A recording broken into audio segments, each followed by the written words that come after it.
ফ্যাসিবাদ তার নিজের প্রয়োজনেই বাংলাদেশের রাজনীতিকে কৃত্রিমভাবে মেরুকরণ করতে চেয়েছিল স্বাধীনতা যুদ্ধের পক্ষে এবং বিপক্ষে। তাদের সেই সাজানো মেরুকরণকে তারেক রহমানের নেতৃত্বে আমরা ভেঙে দিয়েছি। সেদিন প্রবাস জীবন থেকেই তিনি স্লোগান তুলেছেন, যখন জাতি সংকটে কি হবে এর সমাধান, কোথায় যাবে বাংলাদেশ। তিনি তার উত্তরে আমাদের সকলকে সাথে নিয়ে বলেছিলেন, দেশ যাবে কোন পথে, ফয়সালা হবে রাজপথে। স্বাধীনতার পক্ষে বিপক্ষের মেরুকরণের কৃত্রিম বয়ানকে ভেঙে ফ্যাসিবাদ বনাম গণতন্ত্রের বয়ানকে তারেক রহমানের নেতৃত্বে আমরা প্রতিষ্ঠা করেছি বাংলাদেশে। বাংলাদেশের গণতান্ত্রিক প্রক্রিয়া এখন জনগণের পরিচ্ছন্ন ম্যান্ডেটের উপরে দাঁড়িয়ে কথা বলছে। বাংলাদেশের নির্বাচিত সরকার জনগণের পরিচ্ছন্ন ম্যান্ডেটের উপরে দাঁড়িয়ে কাজ করছে।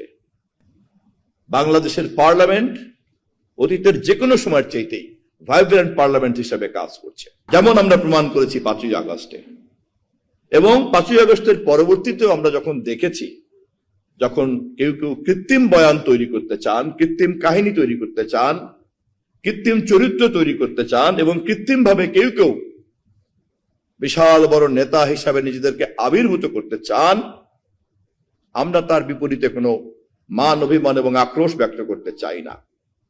আমরা শুধুমাত্র ইতিহাসের নিঃসারিত সঠিক বয়ানের গতিটাকে আমরা উন্মোচিত করতে চাই। ইতিহাস যেখানে সঠিকভাবে কথা বলে, সেখানে বিকৃতকারীরা হেলিকপ্টারে করে পালিয়ে যেতে বাধ্য থাকে। শক্তি হচ্ছে ইতিহাসের, শক্তি হচ্ছে জনগণের, শক্তি হচ্ছে সত্যের।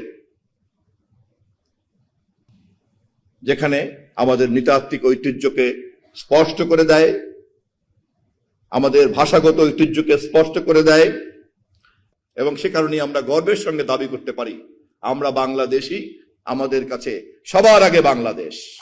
এই কথা মেনে নিয়ে কেউ যদি সীমান্ত দিয়ে আমাদের মধ্যে প্রবেশ করতে চান, আমাদের কোনো আপত্তি নাই।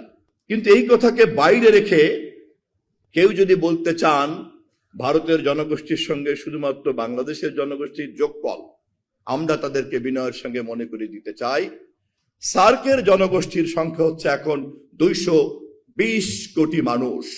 আমাদেরকে যদি পৃথিবীতে, আমাদের দেশের বাইরে নতুন কোন জনশক্তির উপরে ভর করে আঞ্চলিক এবং বৈশ্বিক রাজনীতিতে জাতীয় স্বার্থ এবং অন্য সকলের স্বার্থকে নিশ্চিত করতে হয়, তাহলে সার্কের 220 কোটি মানুষকে ঐক্যবদ্ধ করতে হবে সকলে মিলে। সার্কের ঐক্য যারা চায় না, তারা অন্য যে কোনো ঐক্যের কথা বলা মানেই আমরা সন্দেহের চোখে দেখব। আমাদের কাছে বাংলাদেশের স্বার্থেও 56,000 বর্গমাইল, আমাদের কাছে বাংলাদেশের স্বার্থ আঞ্চলিক ক্ষেত্রে সার্ক, আমাদের ক্ষেত্রে বাংলাদেশের স্বার্থ আন্তর্জাতিক ক্ষেত্রে জাতিসংঘ। জাতিসংঘ, সার্ক এবং বাংলাদেশ, এর বাইরে আর কোনো কাঠামো ব্যাখ্যা যিনি বলবেন তাকে আমরা সন্দেহের চোখে দেখতে বাধ্য এবং দেখব। সবার আগে বাংলাদেশ, এই কথা মাথায় রেখে